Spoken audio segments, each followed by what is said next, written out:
नमस्कार दोस्तों आज हम चर्चा करेंगे होम्योपैथिक मेडिसिन एलोसोकोट्रिना के बारे में। यहाँ पर आप देखेंगे मेरे हाथ में है एलोसोकोट्रिना 30 पोटेंसी में, और आज मैं आपको इसी के कुछ बेहतरीन प्रयोग के बारे में बताऊंगा। दोस्तों जनरली आपने देखा होगा कि बहुत सारे लोगों को ये शिकायत होती है कि जैसे ही वो कुछ खाते हैं या कुछ पीते हैं उन्हें मल त्याग करने के लिए जाना पड़ता है। मतलब उनका अपने स्टूल पर, अपने मल पर कंट्रोल नहीं रहता। थोड़ा सा भी कुछ खाएंगे तो अचानक से उन्हें ऐसी फीलिंग होगी कि उन्हें स्टूल पास करने के लिए जाना पड़ेगा। ऐसी कंडीशन में दोस्तों ये मेडिसिन बहुत ही ज़्यादा मददगार होती है।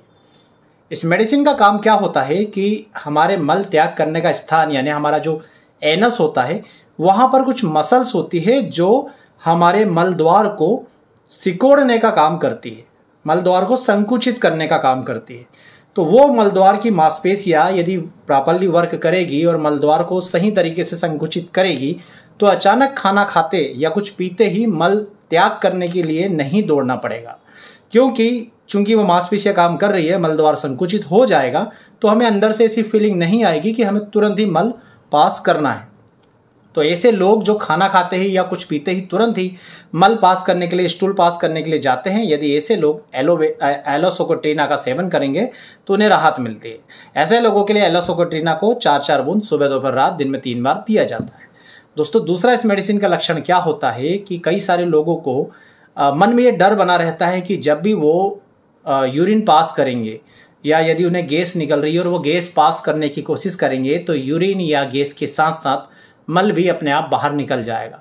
कई सारे लोगों में ये शिकायत होती भी है। वो ऐसी शिकायत लेकर के क्लिनिक में आते हैं कि सर हम जब भी यूरिन पास करने की कोशिश करते हैं, गैस पास करने की कोशिश करते हैं, हमारा मल अपने आप बाहर निकल जाता है। तो चूंकि कारण मैंने वही बताया कि हमारे मल द्वार को सिकोड़ने वाली जो मसल्स होती है वो मसल्स बहुत ज़्यादा कमज़ोर हो जाती है, तो उन मसल्स को, उन मांसपेशियों को ताकत प्रदान करने का काम करती है एलोसोकोट्रिना 30 नामक दवा, जिससे क्या होता है कि मांसपेशी अपना काम प्रॉपर करती है। तो यदि आपको यूरिन आई है तो आप यूरिन ही पास करेंगे, यदि आपको गैस पास करने का मन है तो गैस ही पास होगी, उसके साथ मल नहीं निकलेगा। आप इसके लिए एलोसोकोट्रिना 30 की 4-4 बूंद सुबह दोपहर रात दिन में 3 बार दोस्तों लेते रहिए।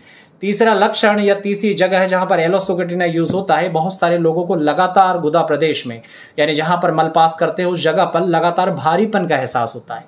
यह भारीपन का एहसास क्यों होता है? क्योंकि जैसा मैंने आपको बताया कि मांसपेशियां कमजोर होती है, तो लगातार मरीज को यह डर बना रहता है कि कहीं ऐसा ना हो कि थोड़ी बहुत मात्रा में मल तैयार हुआ और वो बाहर निकल जाए। तो लगातार उस व्यक्ति का ध्यान जो है वो अपने गुदाद्वार की तरफ होता है, मल पास करने वाले स्थान की तरफ होता है, वहां पर उसे भारीपन का एहसास होता रहता है। ऐसी कंडीशन में भी एलोसोकोट्रिना 30 देने से दोस्तों लाभ होता है। चौथा एलोसोकोट्रिना का यूज होता है कि यदि किसी व्यक्ति को एक विशेष प्रकार की कब्जियत की शिकायत हो, जिसमें व्यक्ति को कब्ज तो हो परंतु यदि कब्ज के समय जो बहुत ही ज़्यादा सूखा हुआ या बहुत तकलीफ से पास होने वाला स्टूल निकल रहा हो और कई बार वो स्टूल बिना पता चले भी, मतलब मरीज को पता नहीं चल रहा और वो स्टूल पास आउट हो जा रहा है, तो भी आप एलोसोकोट्रिना दवा का यूज़ कर सकते हैं। तो देखिए कितना ये अजीब तरह का लक्षण है। आपको ऐसे लक्षण बहुत कम लोगों में मिलेंगे जो बोल रहे हैं कि हमें कब्ज तो है पर कभी कभी हमें स्टूल पास हो जाता है और पता भी नहीं चलता। अब इसके पीछे क्या कारण होगा? देखिए दोस्तों, कब्ज के तो कई सारे कारण होते हैं। मान लीजिए किसी व्यक्ति को आंतों में प्रॉपरली मूवमेंट नहीं हो रहा या पानी ज़्यादा नहीं पी रहा या अंदर से सूखापन है आंतों में, जिसके कारण उसे कब्ज हो गया। अब इस कब्ज के कारण मल बहुत ज़्यादा सूखा हो जाता है, टाइट हो जाता है, 1-2 दिन निकलता नहीं है। वो एक बार जाता कोशिश करता नहीं निकलता, 2-3 बार जाता कोशिश करता नहीं निकलता। अब धीरे धीरे ये मल सरकता हुआ गुदा प्रदेश तक आ जाता है। जैसे मैंने आपको बताया कि इसमें गुदा प्रदेश की मांसपेशियां जो होती है वो अपना काम नहीं कर पाती, मतलब संकुचित नहीं कर पाती। तो ये जो कब्ज है ये इस जगह पर आकर, गुदा प्रदेश पर आकर अपना कंट्रोल नहीं रख पाता और जो मांसपेशियां गुदा प्रदेश की वो कंट्रोल नहीं रख पाती। और ये जो सख्त कब्ज है, सख्त मल है, ये कब्ज होने के बावजूद भी, सख्त होने के बावजूद भी ऑटोमेटिक बिना मरीज को पता चले बाहर निकल आता है। तो इस प्रकार का लक्षण लेके भी लोग आते हैं कि कब्ज की शिकायत है, मल पास नहीं होता, पर कभी कभी जब पास होता है तो हमें पता भी नहीं चलता और डॉक्टर बहुत ज़्यादा सोचते हैं कि मैं इसे कब्ज में लूँ या किस प्रकार से इसे ट्रीट करूं। तो ये भी एलोसोकोट्रिना दवा का एक बहुत ही अच्छा लक्षण है।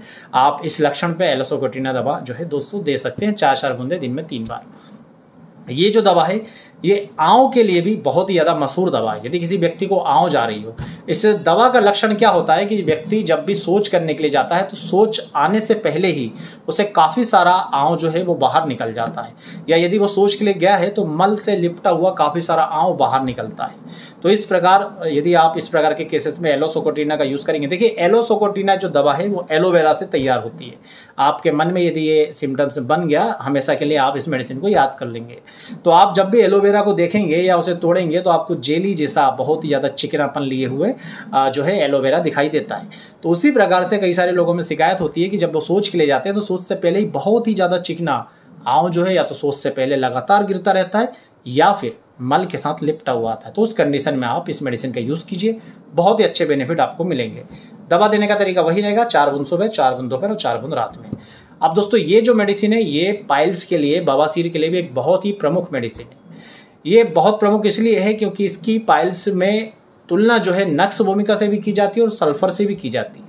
यानी यदि आपको किसी एक जगह पे जहाँ पे लग रहा है कि नक्स भूमिका और सल्फर दोनों देना है तो आप एलोवेरा का यूज़, एलोसोकोट्रिना का यूज़ कर सकते हैं। चूंकि ये एलोवेरा से बनती है इसलिए बार बार मेरे जुबान पे दोस्तों एलोवेरा शब्द आता है, परंतु इसको पाइल्स में देने के लिए कुछ लक्षण जरूरी है। सबसे पहला लक्षण क्या है, देखिए क्या होता है दोस्तों कि यदि किसी व्यक्ति को गुच्छे के गुच्छे, मतलब जैसे अंगूर के गुच्छे होते हैं, ऐसे बहुत सारे पाइल्स के जो मस्से होते हैं वो गुदा प्रदेश के बाहर लटके हुए हो, तो वो एक संकेत होता है एलोसोकोट्रिना देने के लिए। दूसरा क्या है, जैसे मैंने आपको बताया कि इसमें क्या होता है कि गुदा प्रदेश की मांसपेशियां शिथिल होती है और व्यक्ति को लगातार आंव जो है वो अंदर से बन के निकलता रहता है। तो चूंकि गुदा प्रदेश की मांसपेशियां तो शिथिल है तो इस आंव को रोक नहीं पाती और ये आंव जो है वो गुदा द्वार से धीरे धीरे धीरे रिश्ता हुआ मस्सों तक आ जाता है और मस्सों को पूरी तरह से भिगो देता है। मस्से यानी हम यहाँ पर पाइल्स यानी बवासीर की बात कर रहे हैं, तो बवासीर के जो मस्से होते हैं उन्हें पूरी तरह से भिगो देता है। तो मरीज आकर आपको क्या बताएगा कि सर हमें पाइल्स की शिकायत है, बवासीर की शिकायत है, साथ में बवासीर के मस्से हमेशा जो है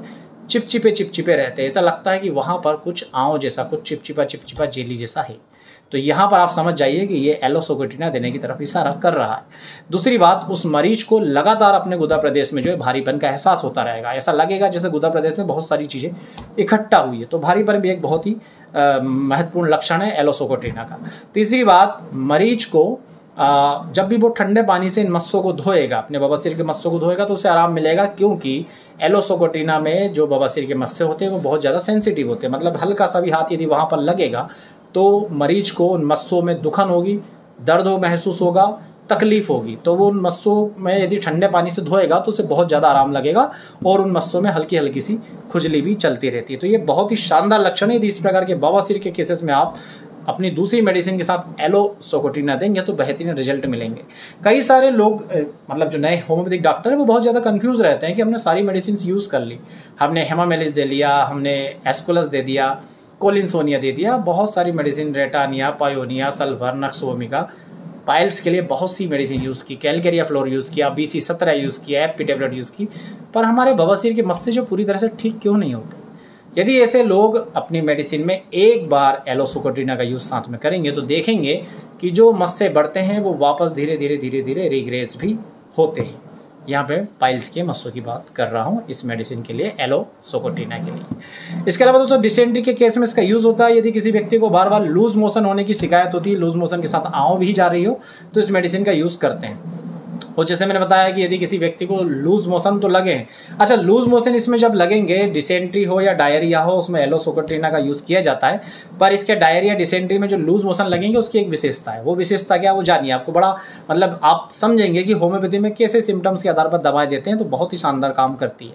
आप एक पानी की बोतल लीजिए, उसे खोलिए और उसका पानी निकालिए, तो जिस प्रकार से गड़गड़ाहट की आवाज़ के साथ यदि पानी निकलता है, आपने सुना होगा बाटल को खाली करते समय गड़ गड़ गड़ पानी की आवाज़ आती है बाटल से निकलते समय, यदि उसी प्रकार से किसी व्यक्ति को लूज मोशन लगे, डायरिया या डिसेंट्री में बार बार लूज मोशन लग रहा है, उसी प्रकार से आवाज़ के साथ यदि ये लूज मोशन लग रहा है, आप आंख बंद कीजिए, एलोसोकोट्रिना दीजिए और देखिए जादू किस प्रकार से ये मेडिसिन काम करती है।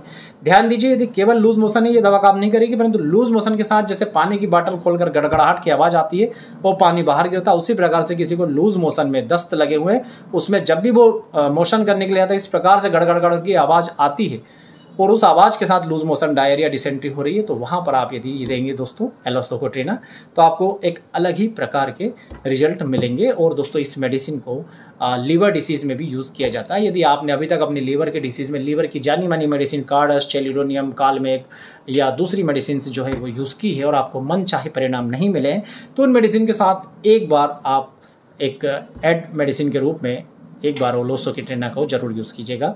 आपको जैसे आयुर्वेदिक डॉक्टर सलाह देते हैं लीवर या हाथों के रोगों में एलोवेरा खाने की या एलोवेरा की बनी हुई मेडिसिन यूज़ करने की, एलोसोकेट्रिना जरूर यूज़ कीजिएगा। 4-4 बूंद सुबह, दोपहर, रात, दिन में 3 बार। डायरेक्ट जीभ पर भी ले सकते हैं या 1 चम्मच पानी में मिलाकर भी ले सकते हैं। तो बहुत ही अद्भुत मेडिसिन है और पाइल्स के केसेस में इसका बहुत ज़्यादा यूज़ करता हूँ। जो मैंने बताया विशेष करके ऐसे लक्षण लेकर के बहुत सारे मरीज आते हैं, क्योंकि ऐसे लक्षणों का एलोपैथी में कुछ खास इलाज होता नहीं है। क्या लक्षण कि खाना खाते ही या कुछ पीते ही लेटरिन की तरफ भागना, टॉयलेट करने जाना, या जब भी हम यूरिन पास करते हैं या गैस पास करते हैं तो ऑटोमेटिक जो है वो मल पास हो जाता है। तो इस प्रकार के लक्षण लेकर के कोई आता है आंव के लिए, डिसेंट्री के लिए या पाइल्स के लिए, जो लक्षण मैंने आपको बताया, आप एलोसोकेट्रिना का यूज़ कीजिएगा। 30 पोटेंसी में यूज़ कीजिए, बहुत अच्छे रिजल्ट देती है। 4 बूंद सुबह, 4 बूंद दोपहर और 4 बूंद रात में आपको बहुत ही ज़्यादा दोस्तों अपने पेशेंट के केसेस में सफलता मिलेगी। तो उम्मीद करूंगा ये वीडियो आपको पसंद आएगा। इसी प्रकार की जागरूकता के लिए, होम्योपैथी संबंधी वीडियो के लिए आप हमारी चैनल को जरूर देखते रहिएगा। वीडियो पसंद आए तो वीडियो को लाइक जरूर कीजिएगा, चैनल को सब्सक्राइब करके जरूर जाइएगा। आप सभी का बहुत बहुत धन्यवाद। जय हिंद, वंदे मातरम।